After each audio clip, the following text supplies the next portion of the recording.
بسم الله الرحمن الرحيم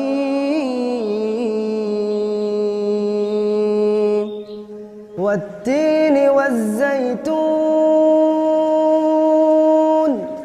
وطور سينين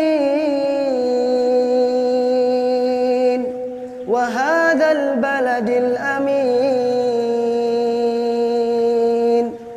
لقد خلقنا الإنسان في أحسن تقويم ثم رددناه أسفل سافلين إلا الذين آمنوا وعملوا الصالحات فلهم أجر غير ممنون فما يكذبك بعد بالدين